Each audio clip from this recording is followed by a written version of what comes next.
The room fell silent as Jack Miller stepped forward. The circular chamber of the Galactic Council stretched up hundreds of feet, with seats arranged in rising tiers filled with beings from over 200 different worlds. Jack adjusted his formal diplomatic uniform and took a deep breath. After 3 years as Earth's first ambassador to the stars, he had grown used to being the newest member in a community of ancient spacefaring races. What he wasn't used to was being treated like a criminal. "Ambassador Miller of Earth," said High Chancellor Zextara, the tall, blue-skinned leader of the Acrelian Empire. His voice echoed through the massive chamber. "You have been summoned to receive the Council's judgment." Jack nodded, keeping his face calm even as his heart raced. The messages from Earth had warned him this might happen, but he had hoped diplomacy would win out. The other representatives watched with cold eyes, tentacles, or whatever sensory organs their species possessed.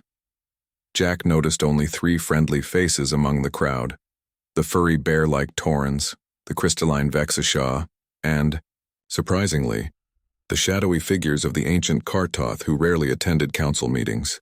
"For the past 3 standard years," continued Zextara, "humanity has repeatedly broken council rules. You have developed technologies beyond your approved tier. You have built military ships in the Orion Spur without permission. Most seriously, you have questioned the Council's authority and ancient laws." A murmur spread through the chamber. Jack stepped forward to speak. "Chancellor, humanity has always sought to learn and grow. We—" "Silence!" The Chancellor's voice boomed. "The Council has already voted. For these violations of Council Directive 37B and other serious offenses, Earth is hereby expelled from the Galactic Council, effective immediately." Jack's stomach dropped. "May I know the vote count?" A small smile crossed the Chancellor's face. 197 in favor of expulsion, 3 against. You may gather your belongings from the embassy. Your government has 7 days to remove all representatives from Council worlds. Jack looked around the chamber one last time. Centuries of interstellar law and cooperation, and humans had lasted only 3 years. As he walked out, the representative of the Taurans made a small gesture of solidarity. At least they weren't completely alone. Back on Earth, the United Earth government gathered in emergency session. The Grand Hall in Geneva was packed with officials from every nation and colony. Screens showed crowds gathering in cities worldwide. As news of the expulsion spread, President Samantha Wright took the podium, her gray suit perfectly pressed despite having been awake for nearly 48 hours. The room quieted as she began to speak. "Citizens of Earth and her colonies, today the Galactic Council has expelled humanity from their ranks. They claim we moved too quickly, questioned too much, and failed to know our place." She paused, looking directly into the cameras. "They're right." A surprised murmur ran through the hall. "Humanity has never been content to sit still. We have always pushed boundaries, asked questions, and sought better ways forward. When we joined the galactic community, we did so with open hearts and minds. We expected the same in return. Instead, we found a system designed not to unite and uplift, but to control and limit." She straightened her shoulders. "They fear what? They don't understand, and they don't understand us. Humanity has always thrived against adversity. This isn't the end. It's a new beginning." The hall erupted in applause.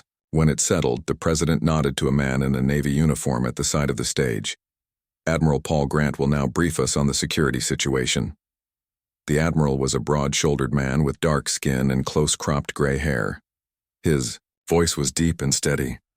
"Our ships have been ordered to leave Council space, but all are returning safely. No hostile actions have been taken against our vessels or colonies."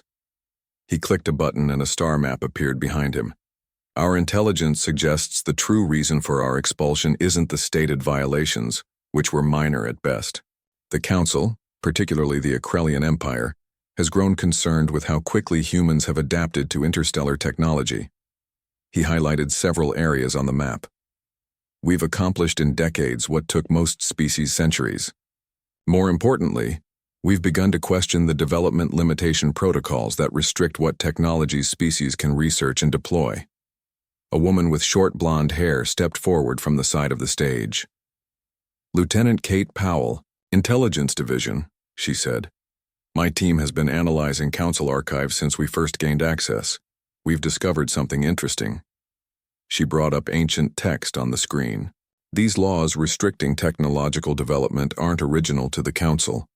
They were implemented approximately 50,000 years ago, after something called the Sundering Wars. Before that time, the records suggest a much more open approach to species development and cooperation." President Wright looked thoughtful. "So the system we encountered wasn't the original vision for galactic governance?" "It appears not," said Lieutenant Powell. "Something happened 50 millennia ago that frightened them into creating these strict hierarchies and limitations." From the front row, a man with glasses and a beard stood up. "Madam President, if I may?" She nodded. "Dr. Rodriguez. I've been studying Council legal structures since we made first contact. These findings explain a lot." Alan Rodriguez pushed his glasses up his nose. "The Council's laws are built around fear. Fear of change. Fear of the unknown. Fear of what happened during these Sundering Wars. They've turned a system meant for cooperation into a system of control. And what do you suggest we do about it, Doctor?" asked the President. Dr. Rodriguez smiled slightly. "If we can't work within their system, perhaps it's time we created a better one." The next day, Ambassador Miller's ship landed at the Geneva spaceport. He was greeted by President Wright and a small committee. "Welcome home, Jack," she said, shaking his hand for the cameras before they walked inside the terminal. "I'm sorry I failed," he said once they were alone. "You didn't fail," the President replied. "You were set up to fail. The question is, what do we do now?" They entered a secure conference room where Admiral Grant, Lieutenant Powell, and Dr. Rodriguez were waiting with several others. "We have options," said Admiral Grant. "We could try to appeal the decision, though that would likely fail. We could isolate ourselves and focus on building up our own strength. Or we could reach out to others who might feel the same way." "About the Council," interrupted Lieutenant Powell. "The Taurans, Vexishaw, and Kartoth voted against our expulsion. There may be more species who chafe under Council restrictions."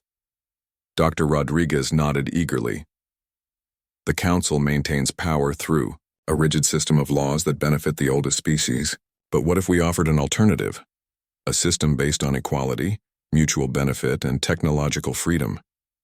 "You're talking about creating a rival to the Galactic Council," said Jack. "That would be seen as revolutionary, possibly even an act of war." "Not if we're careful," said President Wright. "We wouldn't be opposing them directly, just offering a different path." Admiral Grant looked concerned. "The Council controls most known trade routes, has military bases throughout the galaxy, and has diplomatic relationships going back thousands of years. We've been in space for less than a century. But we have something they don't," said Dr. Rodriguez. "We're not afraid to try new things." President Wright looked around the table. "I think we need a plan. Something that respects the Council's authority while creating space for humanity to thrive. And perhaps help others thrive as well," added Jack. "Exactly." The President stood. "I'm authorizing a special project. Dr. Rodriguez, you'll lead a team to draft a new framework for interspecies cooperation. Lieutenant Powell, find us friends. Out there, and Admiral," she turned to Grant, "make sure we can protect ourselves while we do this." As the meeting broke up, Jack found himself looking out the window at the stars. Somewhere out there were allies they hadn't met yet, and perhaps a better way to bring the galaxy together. "They kicked us out because we didn't fit their mold," he said quietly. "Maybe that's exactly why we need to create something new." 6 months had passed since Earth's expulsion from the Galactic Council. The initial shock had faded, replaced by a quiet determination that spread throughout human space. In orbit, above Earth, the starship constellation gleamed in the sunlight, its sleek design unlike the bulky Council vessels. On the bridge, Captain Lisa Johnson studied the star charts one final time. "Course plotted for the Tauran homeworld," said her navigator. "We can make the jump whenever you're ready, Captain." Lisa nodded. "Let's do this. Engage jump drive." The stars blurred around them as the constellation leapt into faster-than-light travel. Operation Renaissance had begun. Officially, Earth maintained polite diplomatic channels with the Council. Unofficially, humanity had started reaching out to others who might share their frustrations with the current galactic order. The Taurans were first on their list, having voted against Earth's expulsion. In her office at United Earth headquarters, President Wright met with Vice Admiral Frank Martinez, who supervised the growing network of human colonies. "How are the new trade routes working?" she asked. Frank spread a holographic map between them. "Better than expected. We've established 3 main corridors that avoid Council checkpoints." He pointed to glowing lines connecting various systems. "We're calling them free trade corridors, and they're not just being used by our ships. We've seen a 30% increase in non-human merchants using our routes." "Any trouble from Council patrols?" "Some close calls, but nothing serious yet. Many smaller species are tired of the Council's high tariffs. They're willing to take risks to avoid them." The President smiled. "Good. The more worlds that see benefits from working with us, the stronger our position becomes." At the Geneva Institute for Interstellar Relations, Dr. Rodriguez hadn't left his office in nearly 3 days. Empty coffee cups littered his desk. Screens around him displayed legal texts from dozens of worlds, some dating back thousands of years. His team of 15, experts from fields ranging from xenolinguistics to military history, worked in nearby rooms. "I think we've got something," he said as Lieutenant Powell entered. "The framework for what we're calling the Terran Accords. Take a look." She scanned the document. "Equal representation regardless of species age or development stage. Technological, sharing with safety oversight instead of hard limits. Mutual defense agreements." She looked up. "The Council will hate this." "That's kind of the point," said Alan with a tired smile. "But more importantly, I think a lot of other species will love it." In a lab across campus, engineer Olivia Garcia made the final adjustments to a small device. Sweat beaded on her forehead as she connected the last circuit. The machine hummed to life, displaying green status lights. "It works," she exclaimed to her team. "Quantum entangled communication completely undetectable by Council monitoring systems." One of her colleagues frowned. "The range is still limited, though." "For now," said Olivia. "But we can place relay nodes at strategic points. Imagine a whole network of instant secure communications that the Council can't track or block." The first test message was sent that day from Earth to the human colony on Alpha Centauri. It arrived instantly with no trace in normal space. The quantum net had been born. On the distant world of Tor Prime, Captain Johnson and a small team met with Elder Voran of the Tauran Council of Elders. Voran's fur rippled with blue and green patterns, showing his interest as Lisa explained. "Earth's vision." "Your proposal is most intriguing," said the Elder. "Many on our world questioned the Council's decision to expel your species." "May I ask why you voted against our expulsion?" Lisa asked. Voran's fur shifted to a thoughtful purple. "Your species questions everything. You look at ancient systems and ask not just how they work, but why they work that way and if they could work better." His voice dropped lower. "The Council fears this quality, but the galaxy needs it desperately." Lisa leaned forward. "Would you be willing to work with us, not against the Council, but alongside us in creating an alternative approach?" "It would be risky," said Voran. "The Council has long memories and sharp teeth." "But," prompted Lisa, "but sometimes growth requires risk." The Elder's fur blazed with bright yellow determination. "We will need to move carefully, but I believe the Tauran people would support closer ties with humans." Similar conversations happened across the galaxy, as human diplomats met secretly with representatives from dozens of worlds. Not all were receptive, but many listened with interest. Back on Earth, Ambassador Miller, now working from a modest office labeled simply Diplomatic Mission, received a surprising visitor. The being that entered had no clear shape, its form shifting like shadows within shadows. Only 2 gleaming points of light suggested eyes. "Ambassador Extzal of the Kartoth," announced the aide. "Here to speak with you privately." Jack dismissed his staff and faced the ancient being. The Kartoth rarely left their homeworld and were among the oldest known species in the galaxy. "We have watched your species with interest," said Extitzal, its voice seeming to come from everywhere and nowhere at once. "Few have challenged the Council so directly since the Great Changes." "The Sundering Wars?" asked Jack. The shadow being shifted slightly. "You have found references to this time. Interesting. Very limited ones. The Council doesn't seem eager to discuss that period of history. With good reason." Gestzal moved closer. "The Kartoth were among the founders of the original Council, long before the wars. What exists now is not what we created." Jack tried to hide his surprise. "Would you be willing to share what happened?" "That is why I am here." A tendril of shadow extended, offering what looked like an ancient data crystal. The complete records of the early Council and the events that led to its corruption. "We have kept these safe for 50,000 years, waiting for the right moment to share them." "Why now?" "Why us?"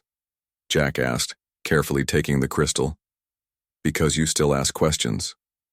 Because you seek to build rather than control. Because, in your brief time among the stars, you have shown more wisdom than many races 10 times your age." The shadow being seemed to sigh. "And because the galaxy cannot continue as it has. The Council that once protected all now serves only a few." At the Geneva Institute, Dr. Rodriguez called an emergency meeting when the data from the Kartoth arrived.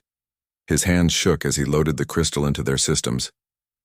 "This changes everything," he said as the ancient records began to display. The original Council was a cooperative body, not a hierarchical one. The limitations on technology weren't meant to control development but to ensure safe advancement. "What happened?" asked Lieutenant Powell. "The Sundering Wars destroyed much of galactic civilization. When it was rebuilt, certain species, mainly the Akrelians, took control and rewrote the rules to ensure their dominance. Over the next few weeks, 27 species expressed interest in the Terran Accords. Most were younger races like humanity, but a few were ancient civilizations tired of the Council's stagnation." In her office, President Wright received the latest reports with growing hope. "How many ships do we have running the free trade corridors now?" she asked Admiral Martinez. "Over 300, and nearly half of those are non-human vessels." The President nodded.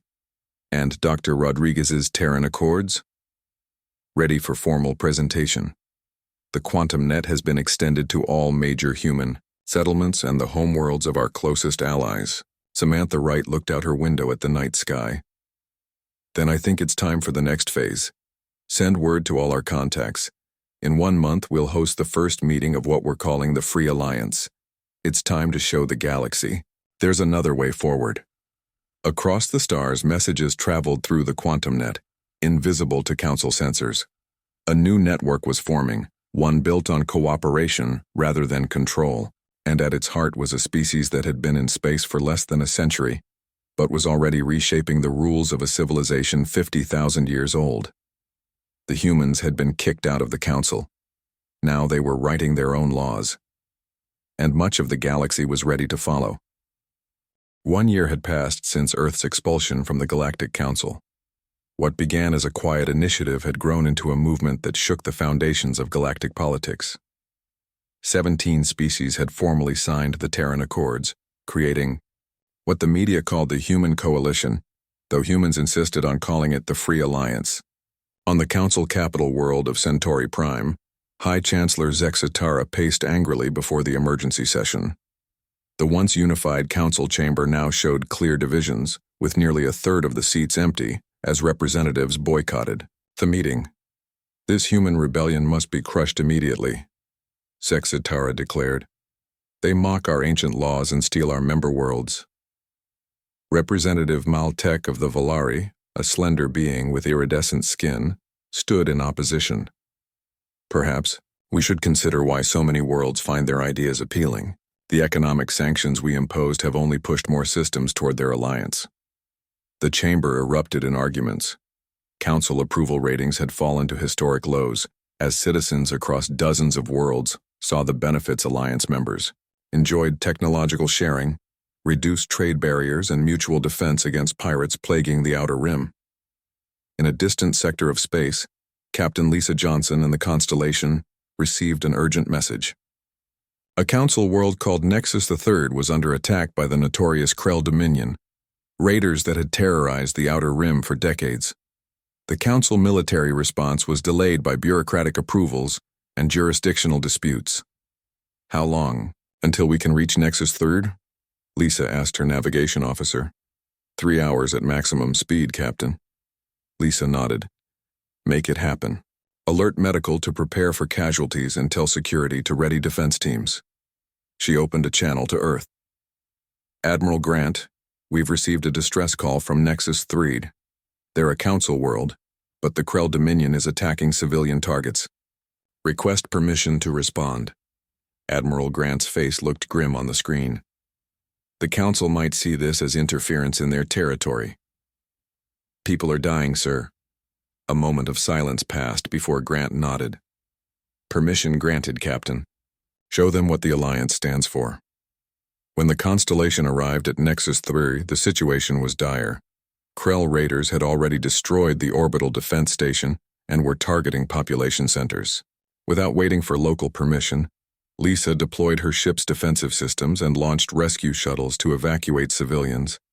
The Krell commanders, surprised by the human response, attempted to communicate. "This is not your fight, humans. The Council has abandoned these people to us." "We're not here on Council orders," Lisa replied as her gunners targeted the Krell ships. "We're here because people need help." The battle was brief but intense. The Constellation suffered damage to its port side, but the Krell fleet eventually retreated.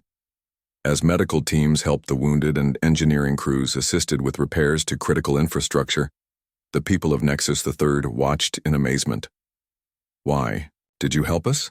asked the planetary governor, a being with 4 arms and scaled skin. "We're still part of the council that expelled your kind." Lisa smiled. "The Alliance doesn't believe in punishment by association. We help those who need it regardless of political affiliation."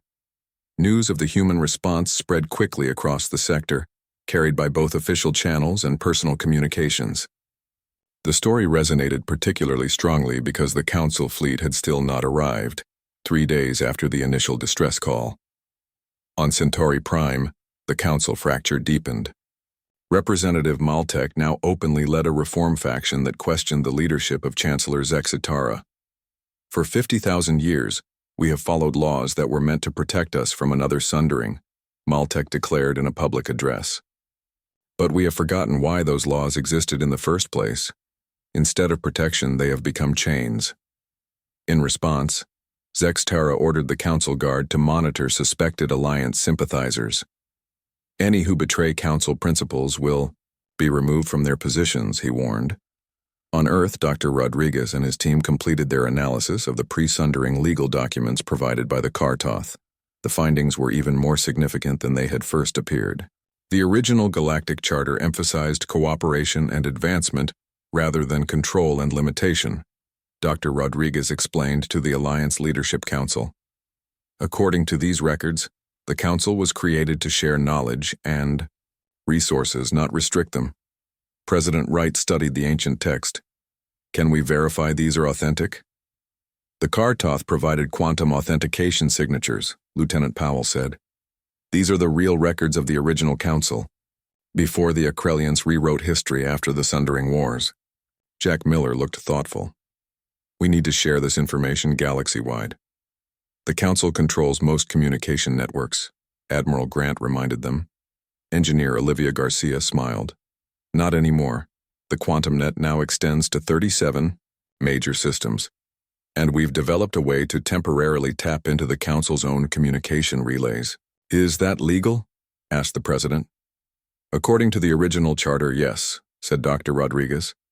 "It specifically guarantees the right of any species to communicate freely across galactic channels." The decision was made, using both the quantum net and a brief hijacking of Council communications. The truth about the original Galactic Charter was broadcast to every world with access to interstellar communications. The message included copies of the original documents, analysis from historians of multiple species, and a simple invitation. Join us in returning to the true spirit of galactic cooperation. The response exceeded all expectations. Within days, representatives from 43 additional worlds contacted the Alliance. Council loyalists scrambled to dismiss the documents as forgeries, but the quantum authentication was irrefutable. In his chamber on Centauri Prime, Chancellor Zexitara received increasingly dire reports from across Council space. The Tellarites have withdrawn from the Council, reported his aide. The Brachiri are threatening to follow. Public demonstrations have broken out on 12 central worlds, including 3 Akrelian colonies. Zexitara's blue skin darkened with rage. The humans have gone too far. Ready the fleet. We will crush this rebellion before it spreads further. Chancellor, the Military Council advises against direct. I did not ask for advice, Zexitara shouted. I gave an order.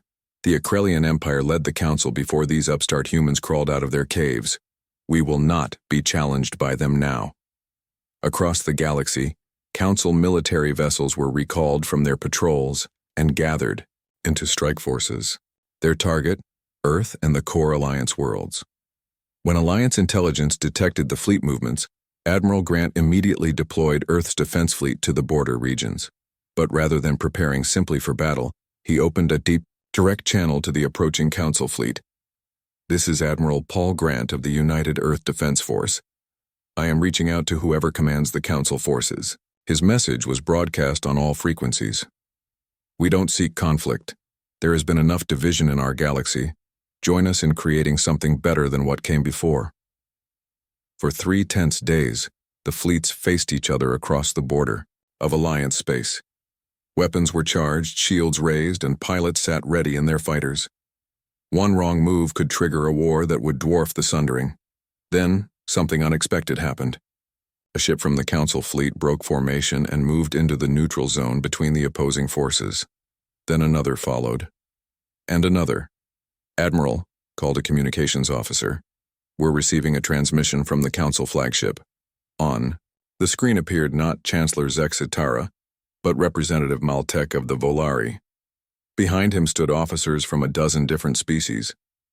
This is Maltek, acting as interim council voice.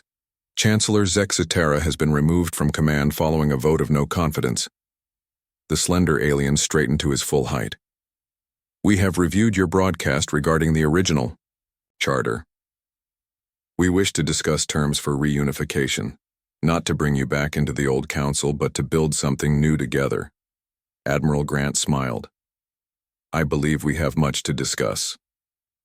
The massive diplomatic vessel UES Harmony floated in neutral space near the Centauri system. Its central chamber had been specially designed for this historic moment. Representatives from 103 spacefaring civilizations gathered around the circular table. Some appeared in person, while others attended as holographic projections from distant worlds. Historians would later call this gathering the Centauri Concord. Jack Miller stood beside President Wright as they entered the chamber. After 15 months of building alliances, revealing hidden truths, and standing firm against threats, this day marked the culmination of their efforts. The old council was dissolving itself to be replaced by a new galactic assembly based on the Terran Accords. I never expected to see this when we were kicked out of the council, Jack whispered to. The president, Samantha Wright, smiled. Sometimes being rejected is the beginning of building something better. Maltek, now serving as the transitional leader of the former council races, approached them. His iridescent skin reflected the chamber's lights in rainbow patterns. The documents are prepared, he said. Once signed, they will formally end the old council system and establish the assembly. Are you ready to proceed? We are, President Wright replied. Though I must admit I'm curious about one thing. What happened to Chancellor Zexitara? Maltek's skin darkened slightly. He has been confined to his home planet, the Akrelian. Empire is undergoing its own reforms. Many of their people never approved of the Chancellor's aggressive approach. Across the chamber, Captain Lisa Johnson chatted with Elder Voran of the Taurans. Her ship, the Constellation, had become something of a legend across the galaxy after responding to a dozen more emergencies in both Alliance and Council space. "Your actions saved many lives," Vorin said, his fur rippling with admiration patterns. "The old Council would have let protocol delay action until it was too late." "We just did what seemed right," Lisa replied. "In the Alliance, we believe, helping others shouldn't require filing forms in triplicate." Admiral Grant stood with the military representatives from various worlds. The combined defensive fleet they had assembled during the crisis was being restructured into a joint protection force. The first mission on their agenda, addressing the long-ignored piracy and slave trading in the Outer Rim. "With our combined resources, we can finally secure those regions," said a tall insectoid commander from the former Council forces. "For too long, our hands were tied by bureaucratic restrictions." Paul nodded. "And we'll be helping people who've been forgotten for generations." At the center of the chamber, Dr. Rodriguez examined the final version of the Assembly Charter with representatives from 24 legal traditions. The document combined elements of the original pre-Sundering Charter with the Terran Accords and wisdom from countless cultures. "The rigid hierarchical structure is gone," Alan explained to a group of delegates. "Instead, we have a rotating leadership and specialized bodies handling different aspects of interstellar cooperation." A reptilian delegate raised a scaled hand. "But what prevents this new assembly from eventually becoming as controlling as the old Council?" "Transparency and balance," Alan replied. "No single species or bloc can dominate decision-making. And most importantly, we've built in a requirement for the Assembly to regularly review and renew its own founding principles." The delegate nodded, satisfied. "You humans think differently. It's refreshing." As the time for the signing ceremony approached, President Wright and Jack Miller had a quiet conversation in a side chamber. "The Assembly wants to give Earth special recognition," Samantha said. "As the architects of this new system, they feel we deserve a permanent leadership position." Jack frowned. "That goes against everything we've been fighting for. We wanted an equal place at the table, not to place ourselves above others." "Exactly what I told them," the president said with a smile. "We're declining the offer. Earth will have the same status as any other member world." Jack looked relieved. "Good. The last thing we want is to replace one form of hierarchy with another." The signing ceremony began with Maltech and President Wright placing their palms on the document together. One by one, representatives from every world added their signatures or equivalent marks of approval. The chamber erupted in applause when the last signature was applied. "The Galactic Assembly is now officially formed," announced Maltech. "May it serve all peoples of the galaxy better than its predecessor." The most profound changes came in the weeks and months that followed. The development limitation protocols that had restricted technological advancement for millennia were dismantled. In their place, the Assembly established safety guidelines and ethical oversight committees with representatives from all member species. Trade flourished along routes that had once been heavily restricted. Cultural exchanges brought new ideas to worlds that had been isolated by Council policies, and scientific cooperation accelerated advancements in medicine, energy production, and space travel. Dr. Rodriguez became the first human to serve on the Assembly's Historical Truth Commission, working alongside the Kartoth to restore and preserve accurate galactic history. Their first major project was documenting the Sundering Wars to understand what had happened and ensure similar conflicts would never occur again. The wars began as a dispute over artificial intelligence development. Alan explained during a public educational broadcast. One faction wanted to restrict it entirely, while another pushed for advancement without safeguards. The compromise they eventually reached formed the basis for the original council, before it was corrupted. Lieutenant Powell, now promoted to Ambassador Powell, worked to expand the quantum net into a galaxy-wide communication system free from centralized control. "Information should flow freely between worlds," she often said.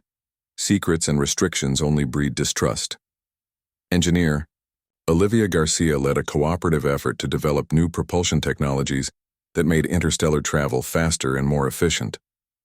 Under the old system, this research would have been forbidden to most species, she noted at the unveiling ceremony. Now we all benefit from our combined knowledge. 5 years after being expelled from the Council, humanity hosted the first full assembly summit on Earth. Representatives from hundreds of worlds gathered in the newly constructed Unity Dome in Geneva. The structure's transparent ceiling offered a view of the stars above, stars that now represented opportunity rather than restriction. As Ambassador Powell delivered the opening address, she looked out at the diverse gathering with a sense of pride. They kicked us out because we challenged their laws, she said. We responded not with force but by writing better ones. Today isn't a victory for humans. It's a victory for everyone who believes in progress, cooperation, and the simple idea that different doesn't mean dangerous. Together we've rewritten not just galactic law but galactic history. In orbit above Earth, vessels of every configuration from across the galaxy formed an honor guard as the new Galactic Assembly officially began its first full session. Among them was the Constellation, now joined by ships built through collaborative efforts between dozens of species. Captain Johnson stood on her bridge, watching the magnificent display through the view screen. Not bad for a species that got kicked out of the club, she said with a smile. Her first officer laughed. Sometimes you have to break the rules to build better ones. As the assembly delegates began their work below, the stars seemed a little brighter. A new era of interstellar cooperation had begun, one that honored the past while embracing the future that all species would build together.